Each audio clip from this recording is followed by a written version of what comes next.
Call in, 1-877-TEL-HLN is the number. Let's bring in Doug Burns, former federal prosecutor, to talk about this one. Also with us, Eric, defense attorney, and we welcome back Wendy Walsh, our clinical psychologist. All right, Eric, you don't think mom and dad should have been convicted at all. Is that right, Eric? And if so, why? Well, that's correct, Mike. This is the United States of America, and we have freedom of religion. The issue should have been, did this family truly and bona fidely believe that what they were doing was correct? How do we know they weren't right?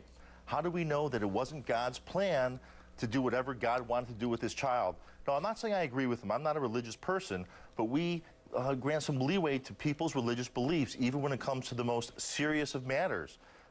Who's to say who's right? Okay. Doug, are there... And this is where it gets difficult. I'm imagining the laws on the books that specifically deal with something like this. Is that what ties the courts and the legal system in knots?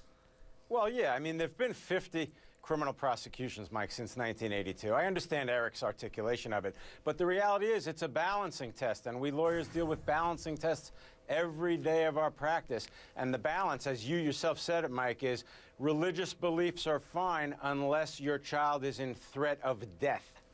Okay. So, and the law, let me just amplify it, is fairly clear, Michael. It says there are many cases that say, look, if somebody is in harm's way to the point of potential death, it's a prosecutable offense. I mean, that is the state of the law today. Okay, and Eric, to your point, what we're trying to hit on is the balancing act. How far can a parent's faith go when we're talking about a health issue? In this case, it was a life or death health issue with the daughter.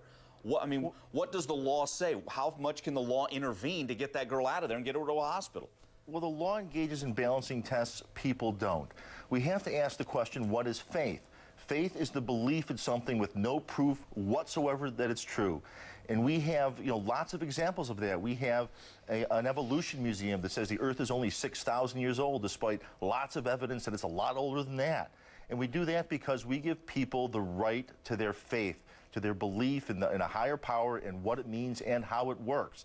And we do that because we don't know who's right and who's wrong. Is it the Muslims? Is it the Jews? Is it the Christians and the various types of Christians? Who knows? But regardless of the theological arguments or the different faith arguments, when someone's life is on the line, that's where you would think the court would step in. But we'll leave it there for now. Let's take a quick break. Your calls, your comments. We'll hear from Wendy as well. You know the number, 1-877-TEL-HLN. Stay with us.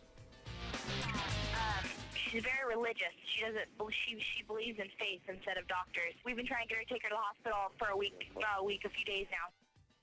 This extended family, they were worried for Kara's safety, and their worst fears obviously came true as the young girl died before going to a doctor. We're taking your calls on this, 1-877-TEL-HLN. Let's go to the phones. Randy with us in North Carolina. Randy, go ahead. Yeah, I just wanted to make the comment that the parents only getting 6 months, it's neglect. All it is neglect. And if I was to whip my kid and make a mark with a belt or something, I'd get more than 6 months just to make a mark. I mean, and they don't take her to the doctor or anything. Right. I go to church every Sunday, but my kid will always, anytime when any of my kids are sick, they go to the doctor. I do what the doctor says. Yeah. That's just as bad as lock them in the closet and forgetting about them. Randy, thanks for the call. Doug, what about the punishment itself, Doug? No, the caller makes an excellent point, which was kind of the logical next step in the analysis, Mike, which is that because of the view of religion and religious beliefs, the courts have